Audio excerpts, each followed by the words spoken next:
Vengo con una particular emoción a esta sala, porque mi maestro Raúl Porras Barrenechea me enseñó historia en San Marcos, porque él me encargó las primeras investigaciones históricas que hice para unos libros que se iban a editar sobre Trujillo y Cajamarca, porque él me dio la beca para estudiar en España historia. Y porque él, en esta misma sala, precisamente, cuando el Partido Demócrata Cristiano cumplía 2 años, comentó con enorme interés, adhesión y entusiasmo el ideario que yo había escrito para el Partido Demócrata Cristiano. Queridos amigos,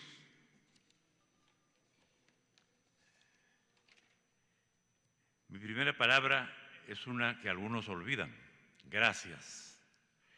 Gracias a la Iglesia Católica en el Perú, que a pesar de sus vínculos con el poder político, no dejó de ser cátedra luminosa de los valores de libertad, justicia y solidaridad. A mi patria, que ha sufrido tantas frustraciones de la libertad, la justicia y la solidaridad, pero donde nunca faltaron peruanos que lucharan por ellas. A mi partido, el Popular Cristiano, que en su tarea política ha querido ser fiel a la vigencia real de la libertad, de la justicia y de la solidaridad, viviendo su responsabilidad. Al Fondo Editorial del Congreso, institución ejemplar que pone su destreza editora al servicio de la libertad, de la justicia y la solidaridad, en las que se encarna lo más cabal del ser humano. Y con el fondo, mi gratitud a las personas que me acogieron y comprendieron mi obra, especialmente Rafael Tapia, Rocío Milla, Jimena Rondón, Juliana González y Lucía Córdoba. ¿Qué me propuse en este libro?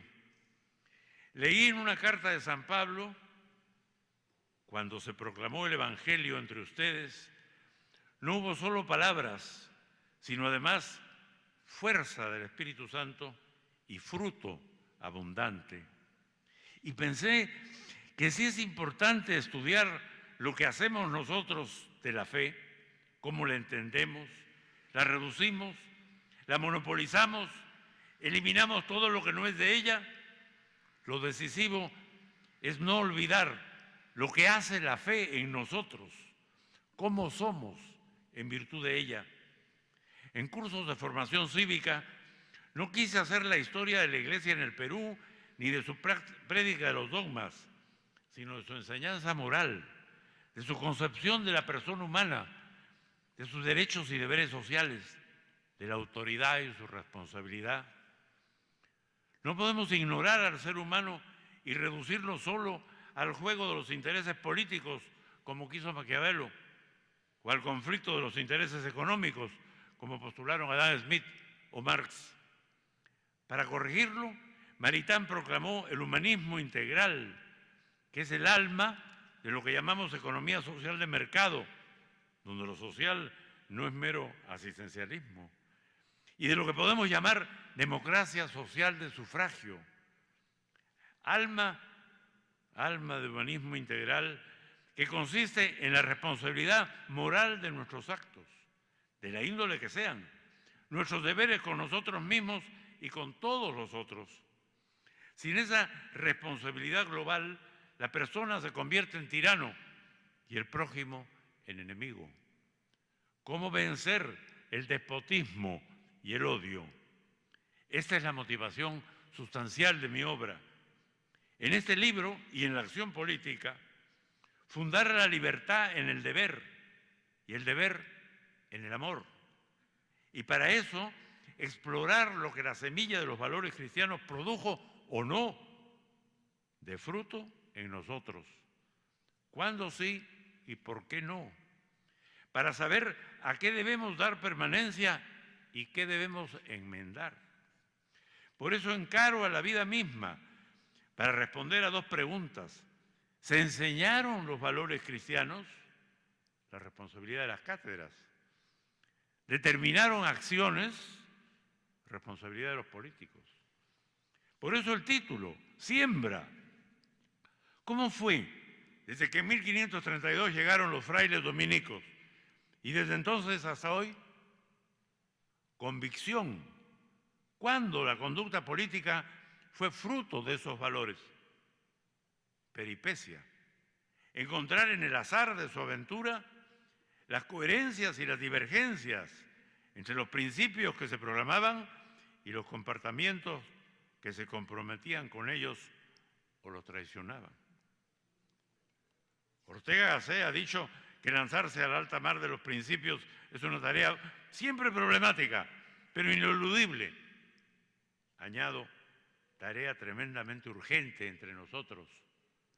En esta hora de desvanecimiento de los valores y de las formas, hora de inseguridad, de pérdida, en que no sabemos en qué creer como verdad, ni decidir con voluntad firme, ni a quién amar, tenemos que afirmar la realidad humana en lo que podemos llamar una raigalofilia, fidelidad a las raíces, la única auténtica, la que les da frutos hoy y produce semillas para mañana, que serán a su vez fuente de nuevas raíces. Por eso estoy muy contento de que el texto del libro sea la transcripción de las grabaciones de las clases para que lo que fue comunicación coloquial entre maestro y alumno continúe entre el autor y el lector. Ahora les tengo que pedir que me perdonen unos invitados. Ustedes recordarán qué le pasó a Pirandello. En su fantasía se aparecieron 6 personajes cargados de problemas y dolores que le pidieron que contara su tremenda vida. Así nació su obra maestra, 6 personajes en busca de autor.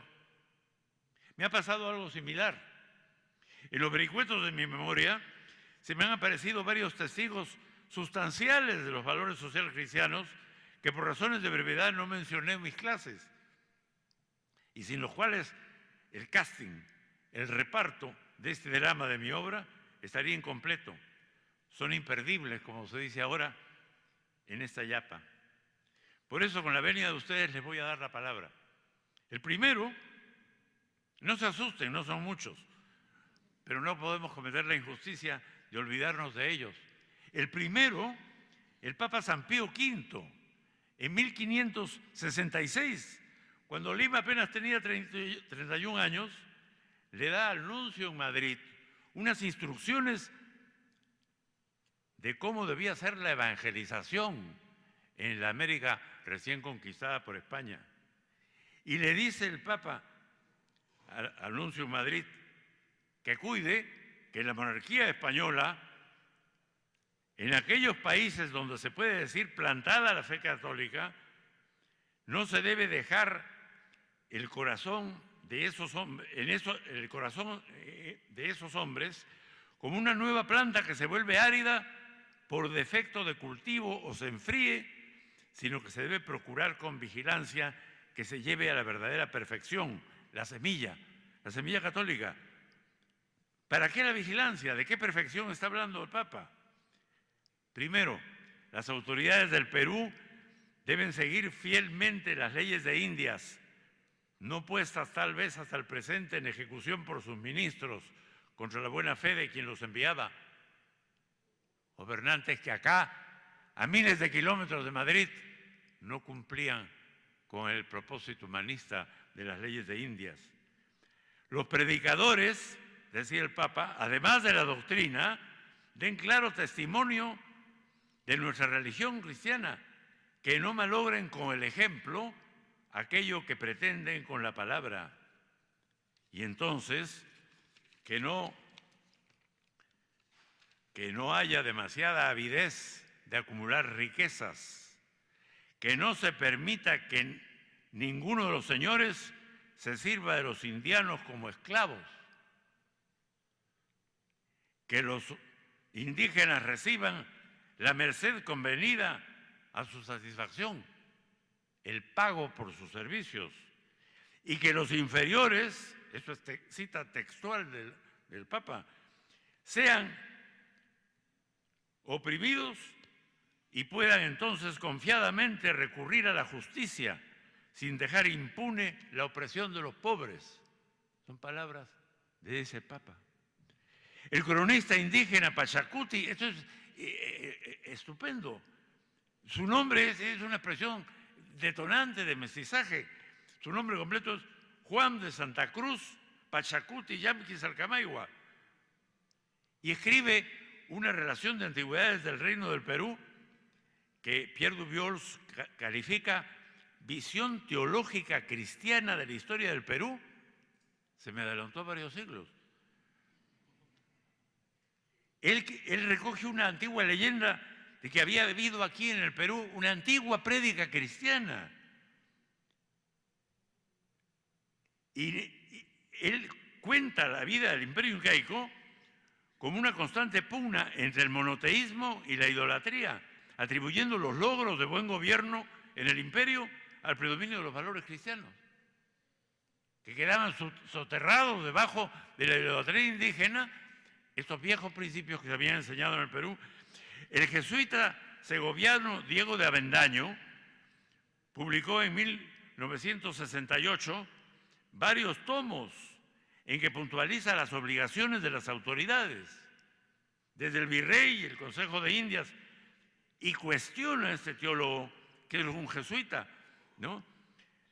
Cuestiona la realidad que era el trabajo de los indígenas, los atropellos que sufrían y el rescate de la dignidad humana. Otro de estos invitados es el limeño Pablo de Olavide. Pablo de Olavide es el que realiza la primera reforma agraria en España, en la Andalucía de los latifundios. Y dice, trabajando allá como corregidor de Sevilla, Olavide escribe un informe sobre la ley agraria, acusa la defectuosa distribución de las tierras que dejan a la muchedumbre en manos de la miseria y reclama que los propietarios dividan sus inmensos terrenos, y él mismo inicia la reforma agraria en la Sierra Morena.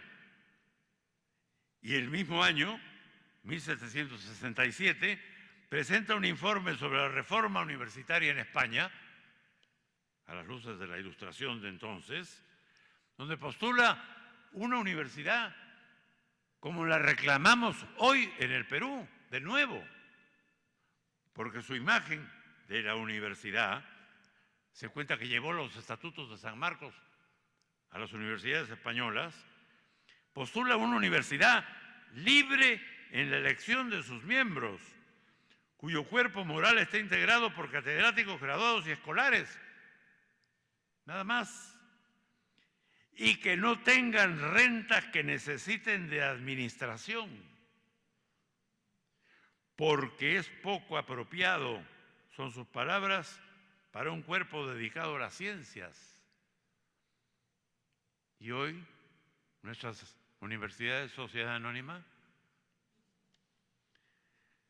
en el Evangelio en Triunfo, enuncia Olavide, no somos propietarios, sino ecónomos, que tomando para nosotros solo lo necesario, debemos dar lo restante a los que no tienen.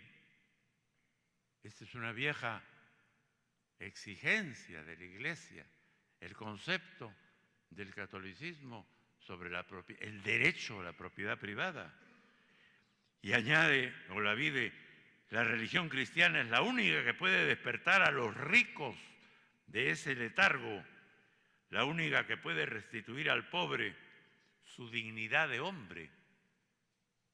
¿Cómo les suena a ustedes esto? José Baquíjano y Carrillo, cuando recibe a los 3 meses de la ejecución de Condorcanqui, Tupac Amaru II, le dice al virrey de Jáuregui, la sangrienta política se complace viendo al indio abatido. Se lo dice al mismo virrey, 3 meses después de que habían ejecutado a Tupac Amaru. Y le dice, el bien mismo deja de serlo si se establece y funda contra el voto y la opinión del pueblo. Y en una disertación, unos años después, Baquijano y Carrillo se adelanta a lo que hoy llamamos economía social de mercado, a sostener que la libertad no estriba en hacer todo lo que se puede, lo que sería desorden y desarreglo, sino en practicar lo que se debe. De la noción de la libre voluntad está asociada al deber. Melchor de Talamantes fue un fraile mercedario que fue mártir de la independencia de México, peruano, por supuesto, que escribió una fundamentación teológica de las razones por las cuales se podían y debían separar las colonias de su metrópoli, España, y que convocó en otro folleto, Talamantes, a la unificación americana que haría temblar a Europa, que explotaba nuestras riquezas. Eso lo decía este hombre en 1809. Pedro Gual, un franciscano catalán, llegó a Lima muy joven y publicó un libro en 1872 sobre el derecho de propiedad, donde se plantea ya la amenaza del comunismo. ¿A qué le atribuye? ¿Por qué el comunismo es peligroso? Decía este fraile, la causa del comunismo es esa hidropesía de oro, ese frenesí de goces sensuales que han creado los progresos materiales. ¿Cómo queréis que no reviente el volcán del comunismo absoluto que todo lo devora? La insaciable codicia del rico avaro le cierra los puños y retira los brazos, pero no hacerlos a los trabajadores copartícipes de la holgura racional y proporcionada que merecen. Todo esto se ha dicho y se ha escuchado en el Perú, se ha enseñado en la siembra. ¿Y cómo respondía la realidad política a esto? Y un recuerdo que nos va a sorprender, Abraham Valdelomar. Abraham Valdelomar le escribe en la Navidad de 1915 una carta a Jesús y le dice, tú, Señor, eres un Dios de humildes y dolientes, de tristes y desconsolados, de pobres de hacienda y de felicidad. Tú eres lo que faltaba en el mundo, la generosidad, el amor, la abnegación. Quiero informarte de lo que veo, doblez, perfidia, deslealtad, vileza, cobardía, ingratitud. ¡Qué sorpresa! Teníamos de Valdelomar una imagen de artista, exhibicionista, frívolo. Conozcámoslo mejor. En una campaña de apostolado cívico, recorre el Perú en 1918 y 1919. Todo el Perú, desde Catacaos hasta Huancavelica. Y sus conferencias eran clamores por una conducta que fuera bella por ser justa y solidaria por ser cristiana. En Catacaos se expresa, y a ver cómo nos suena, compañeros políticos, amigos políticos. La política, decía Valdelomar, esa falsa política que llena nuestros parlamentos, que llena nuestras municipalidades, que invade nuestras universidades, que en Lima corrompe a los obreros y que en todo el Perú roba, tiraniza, oprime, explota, encarcela y asesina, ha llevado al Perú al estado en que se encuentra. Y en Chiclayo dice, queremos un pueblo moralmente fuerte que conozca sus deberes y los practique, que conozca sus derechos y los exija.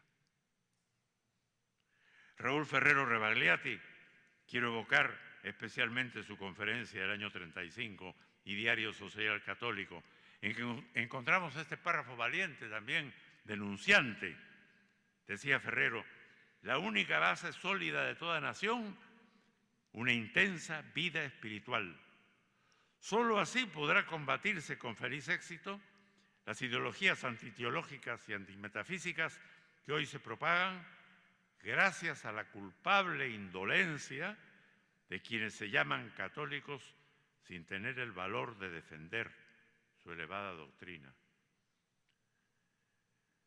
Y el último protagonista de estos invitados, pero no el menor, Antonio Pinilla Sánchez Concha, en diversas publicaciones expuso su profunda concepción de una reforma estructural y funcional del Estado peruano que culmina con estas palabras: creo que la tarea de la cultura contemporánea y de cada sociedad nacional es crear un nuevo Estado, darnos organismo político-moral a las exigencias de nuestra realidad, que posibiliten de un lado la unidad, continuidad y eficiencia del gobierno, pero de otro el respeto a la libertad individual y colectiva a través de formas representativas que son la razón de ser del gobierno y del Estado.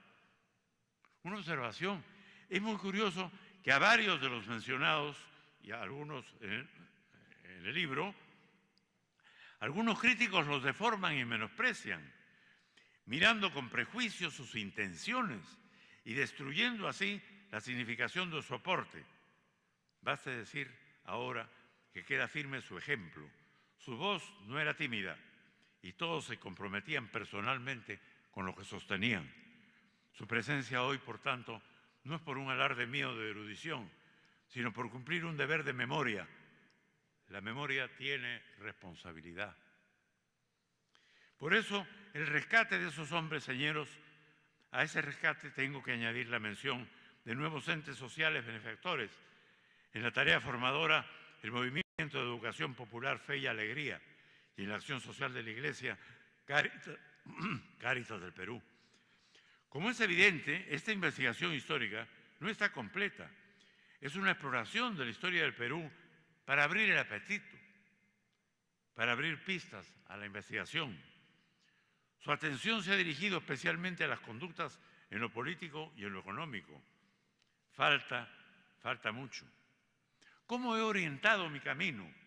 He tomado la historia asumiendo el concepto que de ella tiene Javier Zubiri, mi maestro de metafísica en Madrid, lo que podemos llamar la reincorporación, el reconocimiento ontológico del pasado, no la añoranza del tiempo perdido, cuya imagen contrastamos morbosamente con el tiempo actual, sino la verificación de lo genésico, de los valores como semilla exigente de vida en el siglo XVI o en el siglo XXI, como posibilidades de existencia que hoy se actualiza. Por eso puedo repetir esta afirmación de Zubiri: lo que la inteligencia del pasado nos procura no es una simple explicación del presente. El retroceso al pasado no tiene sentido legítimo sino cuando hace posible un brinco más eficaz hacia el futuro.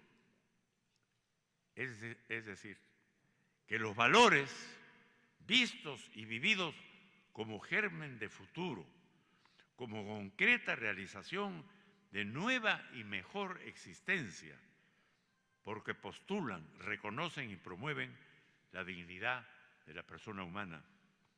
La historia es la vida de las esencias en la existencia. Por eso en mi obra hablo de la siembra del pasado en el presente, y el presente siembra del futuro. Es la ligazón genésica del tiempo humano. Este autor ha jugado dos roles, como ha advertido muy bien uno de mis comentaristas. El de historiador de las ideas, que quiere ser objetivo hasta 1945 en el libro, y desde ese año hasta el 2010 como testigo de la peripecia de las ideas, que no oculta su subjetividad, que quiere respetar a todos, no injuriar a nadie, señalar su discrepancia con justicia y decir su admiración sin adular.